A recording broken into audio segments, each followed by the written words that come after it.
Picture hell. Instantly, an image flashes into your mind. A vast underground cavern, lit by the flickering glow of eternal fire. There are rivers of lava, lakes of boiling pitch, and terrifying, grotesque demons tormenting the souls of the damned with pitchforks. At its center, perhaps, sits Satan, a great red beast, presiding over the endless suffering. This image is incredibly powerful. It's the ultimate stick in the carrot and stick of religious morality. It's the vision of final, terrible justice that has haunted the Western imagination for centuries, inspiring countless sermons, works of art, and nightmares. It feels ancient, absolute, and undeniably biblical. But what if I told you that this entire vision, the fire, the torture, the demons, the pitchforks, is almost entirely absent from the Bible? What if I told you that the original authors of the Old Testament had no concept of a fiery afterlife of eternal punishment? What if the place we call hell was actually a burning trash dump outside Jerusalem? And what if our entire visual and narrative understanding of hell wasn't given to us by prophets, but was invented, in large part, by a Greek philosopher and an Italian poet? Today, we take a journey into the underworld to uncover the surprising origins of the afterlife. This is the story of how hell got so hot.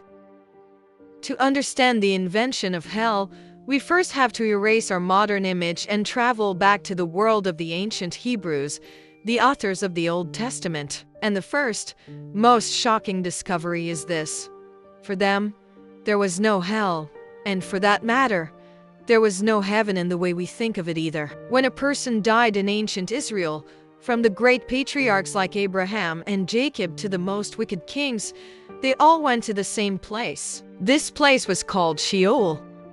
Sheol, as described in the Hebrew Bible, is not a place of fire or punishment. The word itself simply means the pit, or the grave.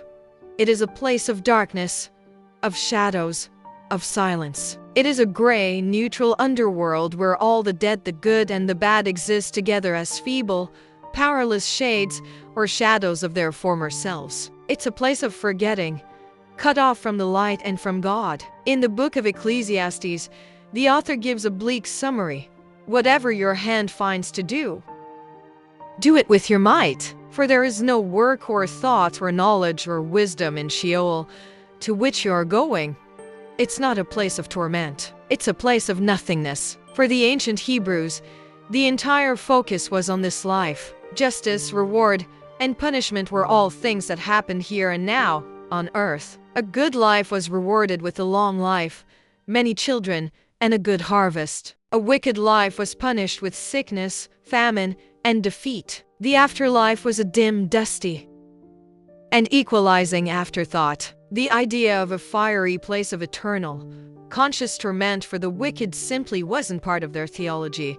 So where did the fire and the idea of punishment come from? For that, we have to look at the neighbors who would come to influence Jewish thought profoundly, the ancient Greeks. Starting around the 3rd century BC, after the conquest of Alexander the Great, the Mediterranean world was steeped in Greek culture and philosophy, a period known as Hellenism. Jewish scholars, particularly those living outside Judea, began to read their own scriptures through a new Greek lens. And the Greeks did have a highly developed and differentiated afterlife. When you died in the Greek world, your soul went to the underworld, ruled by the god Hades. This by itself was a lot like Sheol, a shadowy place for most of the dead. But the Greeks had something else. They had a special, deeper, more terrible place reserved for the truly wicked, the enemies of the gods, and the titans who rebelled against Zeus. This place was called Tartarus. In Plato's dialogue Gorgias,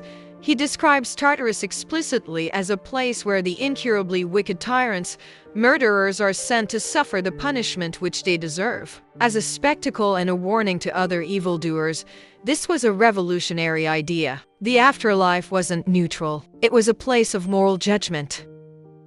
When Jewish scholars in Egypt first translated their Hebrew Bible into Greek, a version called the Septuagint, they needed a Greek word for the Hebrew Sheol. The word they chose was Hades, and when they wanted to describe a place of divine punishment, The concept of Tartarus was right there, waiting. This Hellenistic idea of a differentiated underworld, a place of judgment and torment for the wicked, began to seep into Jewish thought during the intertestamental period. This brings us to the time of Jesus and the New Testament. And this is where the language of hell gets really specific and really interesting. When you read your English Bible, you'll see the word hell used many times. But in the original Greek, the New Testament authors use 3 different words, and they are not interchangeable. Sometimes they use Hades, carrying that Greek idea of a general underworld. Sometimes they even use Tartarus. It appears once into Peter, explicitly, to describe the place where rebellious angels are held. But the word that Jesus himself uses, the word that gets translated as hell most often in the Gospels, is a completely different word. It's not a mythological place. It's a real physical location. The word is Gehenna. So what was Gehenna? It was a small, narrow valley just outside the walls of Jerusalem, known as the Valley of Hinnom. And in Jesus' time, it was, for all intents and purposes, the city's garbage dump.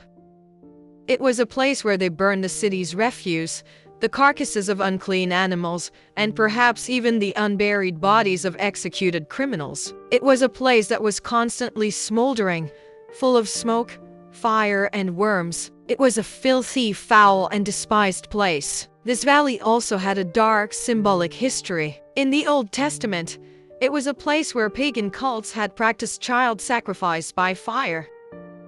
So, when Jesus wanted to give his audience a powerful, terrifying metaphor for the consequences of sin, for the experience of being outside the kingdom of God, for ultimate, total destruction, he didn't point to a mythical underworld. He pointed to the burning, smoldering, maggot-infested trash heap right outside their city. He was saying, this is what it's like to be refused. This is what it's like to be outside, in the darkness, destroyed and worthless. He was using a powerful local metaphor for destruction and judgment. But was he intending to provide a literal, cosmic blueprint for a subterranean torture chamber where souls would burn consciously for all eternity? That is the heart of a 2,000-year-old theological debate. So how did we get from a shadowy pit and a burning trash dump to the 9-circled, demon-filled super prison of the popular imagination? The answer is that our vision of hell was created not by theologians, but by artists and poets. For centuries, the church taught that hell was a real place of fire and torment, but its exact geography was vague. Then, in the 14th century, an Italian poet named Dante Alighieri wrote his epic poem, The Divine Comedy, and its first part, the Inferno.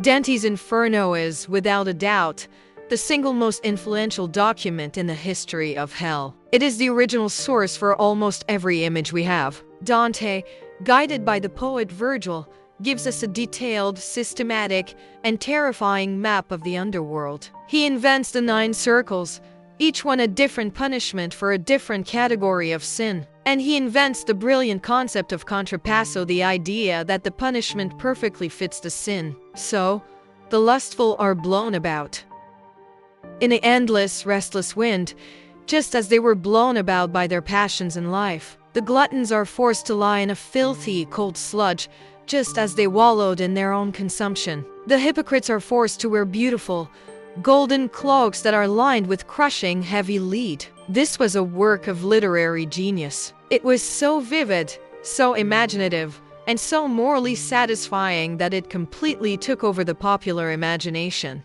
Dante's map of hell became the map of hell.